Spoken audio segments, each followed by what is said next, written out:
আসসালামু আলাইকুম, ওয়েলকাম করছি রিয়াসাদ আজিম। ভিন্ন ধর্ম মতাদর্শী যারা শুনছেন সবার প্রতি আন্তরিক কৃতজ্ঞতা। বাংলাদেশ দল প্রথম ম্যাচে টিম ইন্ডিয়ার কাছে খুব বাজেভাবে হেরেছে। বাজেভাবে বলতে আসলে 35 রানে 5 উইকেট হারিয়ে ফেলা, 10 ওভারের আগেই 5 উইকেট চলে যাওয়া, তারপরে রেকর্ড ব্রেকিং 154 রানের জাকির আলী অনিক আর তাওহিদ হৃদয়ের পার্টনারশিপ, একজন সেঞ্চুরি করেছেন, একজন 70-এর কাছাকাছি রান করেছেন। শেষ পর্যন্ত বাংলাদেশ হেরে গেছে সেই ম্যাচে।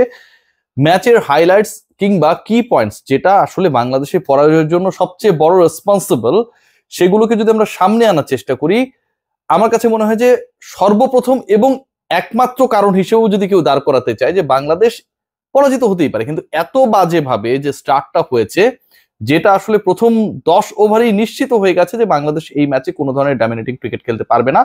সেই ক্ষেত্রে আসলে লিড রোল প্লে করেছে বাংলাদেশের টপ অর্ডার আর মিডল অর্ডার, স্পেশালি তিনজন ব্যাটার।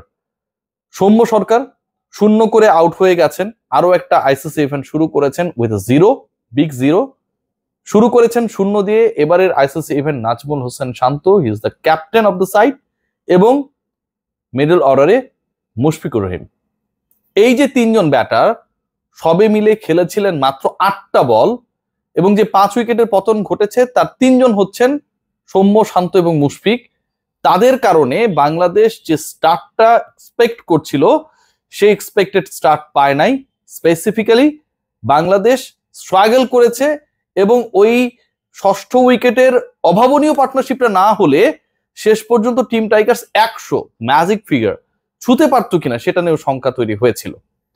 আলোচনা যখন সৌম্য, শান্ত, মুশফিককে নিয়ে, তখন আলোচনাটা অনেক বেশি ভ্যালিড এই তিনজনের কে বাদ পড়ছেন পরের ম্যাচে। বাংলাদেশ যে পরের ম্যাচটা খেলবে সেই ম্যাচে আমরা সবাই জানি সব ঠিক থাকলে Mahmudullah Riyad, he will be the part of the 11। Mahmudullah Riyad যেহেতু একাদশে ঢুকবেন মোটামুটি নিশ্চিত, তাহলে তার জায়গায় তো বা তাকে জায়গা করে দিতে গেলে তো একজনকে বাদ পড়তেই হবে। এবং এই বাদ পড়ার হিসাবটা বোলিং ডিপার্টমেন্টও চেঞ্জেস আসবে মোটামুটি নিশ্চিত। কিন্তু রিয়াজ যেহেতু একজন ব্যাটারকে দিয়ে সেটাকে রিপ্লেস করতে হবে। এখানটায় আপনি কোনো কারণে ধরেন মুস্তাফিজকে বসিয়ে দিলেন, সাকিবকে বসিয়ে দিলেন, ছোট সাকিবকে, মাহমুদুল্লাহ রিয়াদ তার জায়গায় তো নিশ্চয়ই খেলবেন না। মাহমুদুল্লাহ রিয়াদ খেলবেন একজন ব্যাটসম্যানের জায়গায়, একজন ব্যাটারের জায়গায়। সো ওই ব্যাটারের জায়গাটায় নিশ্চয়ই 7 জন যারা রয়েছেন তাদের মধ্যে আমি যদি হিসাবটা আপনাদেরকে করে দেখাই, তানজিদ তামিমকে আপনি বাদ দেওয়ার তালিকায় রাখবেন না। খুব ভালো করেন নাই, কিন্তু 25 বলে 25 রান তো করেছেন। অন্যরা যখন আউট হয়ে গেছেন খুব দ্রুততম সময়ের মধ্যে, তানজিদ তামিম 25 বলে 25 আমার কাছে মনে হয় তুলনামূলকভাবে মন্দের ভালো গেল 1 নাম্বার। আপনি নিশ্চয়ই মেহেদী হাসান মিরাজকে বাদ দেবেন না। মেহেদী হাসান মিরাজকে বাদ দিতে গেলে একজন ব্যাটসম্যানও নিতে হবে, একজন বোলারও নিতে হবে, অলরাউন্ডার মেহেদী হাসান মিরাজ 2 নাম্বার চলে গেল। আপনি নিশ্চয়ই জাকির আলী অনেককে বাদ দেওয়ার ভুলেও চিন্তা করবেন না। এই চিন্তাটা যদি কেউ করে, বাংলাদেশ টিম ম্যানেজমেন্টে যদি এই চিন্তাটা কারো মাথা থেকে আসে, এটা একটা বিশাল গ্যাঞ্জাম লেগে যাবে পুরো বাংলাদেশের ক্রিকেট মহলই। নিশ্চয়ই তাহিদ হৃদয়কে বাদ দেওয়ার চিন্তা কেউ ভুলক্রমেও করবে না।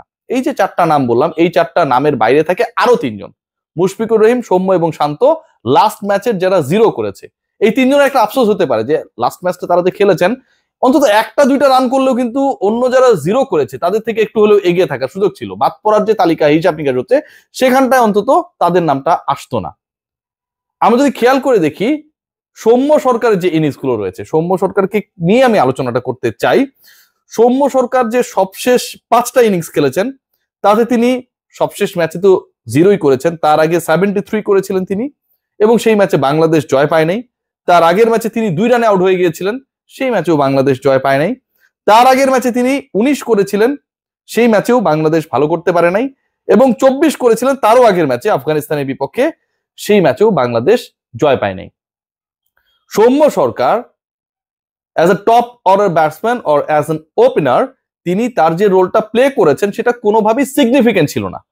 সৌম্য সরকারের সবশেষ 5টা ইনিংসের মধ্যে, অথবা সবশেষ আমি যদি একটু হিসাব করি আপনাদেরকে বলি, এখানটা হচ্ছে 5, 7, 8, 9, 10 ইনিংসের মধ্যে হাফ সেঞ্চুরি 2টা, এবং বাকি ইনিংস গুলো হচ্ছে অনেকটা এরকম 0, 2, 19, 33, 4, 3 এরকম টাইপের অবস্থা।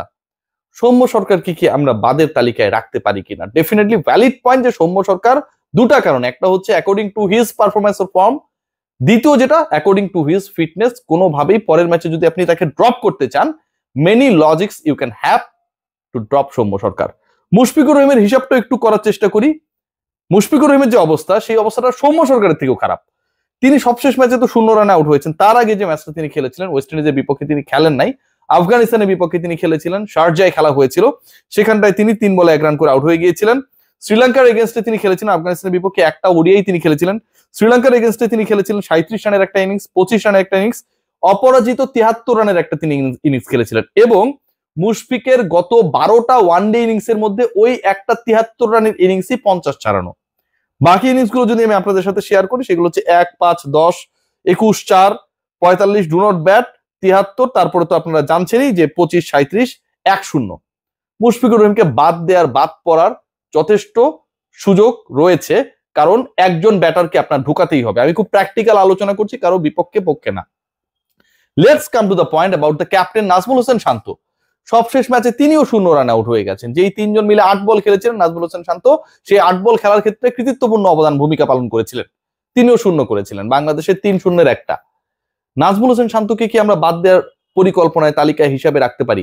আমি অমিট করা শুরু করি যে আসলে কার বাদ পড়ার সম্ভাবনাটা সবচেয়ে বেশি। নাজমুল শান্ত সেই সুযোগটা আপাতত আমি দেখছি না, কোনোভাবেই এটা বাদ পড়াটা খুব বেশি লজিক্যাল আমার কাছে মনে হয় না। নাজমুল হোসেন শান্ত লাস্ট ম্যাচে 0 করেছেন, কিন্তু তার আগে যে 5টা ইনিংস, তার 5টা ইনিংসে তিনি রান পেয়েছেন। 5 ইনিংসের 2টাতে তিনি অন্তত ম্যান অফ দ্য ম্যাচ হয়েছেন, এবং ওই 2টা ম্যাচে বাংলাদেশ জয় পেয়েছে। সিরিয়াসলি, যেই ম্যাচেস গুলোতে তিনি রান করেছিলেন বাংলাদেশ জয় পেয়েছে। So according to captain wise তার যে রোল সেটা নিয়ে প্রশ্ন থাকতেই পারে গত ম্যাচে স্পেশালি, এবং একই সাথে এই প্রশ্নও থাকতে পারে যে তিনি গত ম্যাচে 0তে আউট হয়েছেন। কিন্তু একজন ক্যাপ্টেনকে জাস্ট একটা ম্যাচে খারাপ করার কারণে আগের 5টা ম্যাচে তিনি ভালো করেছেন আপনি নিশ্চয়ই বাদ দিয়ে দেবেন না। নাজমুল শান্ত বাদ। সৌম্য এবং মুশফিকের মধ্যে কার বাদ পড়ার সম্ভাবনা এখন বেশি? আমরা যদি মাহমুদুল্লাহ রিয়াদকে ইনক্লুড করতে চাই, মাহমুদুল্লাহ রিয়াদকে তো আপনাকে অ্যাকোমোডেট করতেই হবে। সেই জায়গায় আমার কাছে মনে হয় তুলনামূলকভাবে এই যে দুজনের মধ্যে একটা দ্বৈরথ রয়েছে, কে ড্রপ হবেন ফ্রম দ্য টিম, সৌম্য সরকার নাকি মুশফিকুর রহিম, সেখানটায় সৌম্য সরকার ড্রপ হওয়ার আলোচনায় তুলনামূলকভাবে একটা অ্যাডভান্টেজাস পজিশনে থাকবেন। সবশেষ যে ইনিংসটাতে তিনি 0তে আউট হয়েছিলেন, তার আগে তিনি 73 করেছিলেন, একটু আগে যেটা বলছিলাম।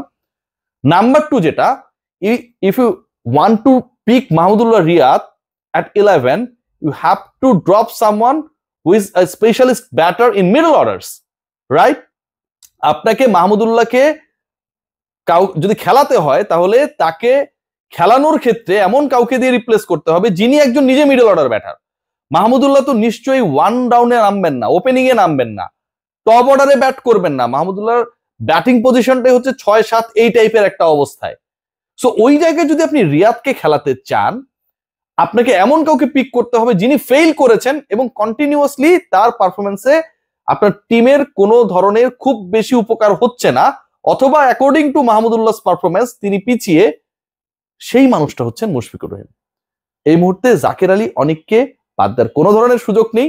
6টা ওয়ানডে খেলেছেন, 40 ছাড়ানো ইনিংস রয়েছে, 30 ছাড়ানো অপরাজিত ইনিংস রয়েছে, 50+ করেছেন, লাস্ট ম্যাচে স্ট্রাগল করেছেন, কোনো ধরনের সুযোগ নেই।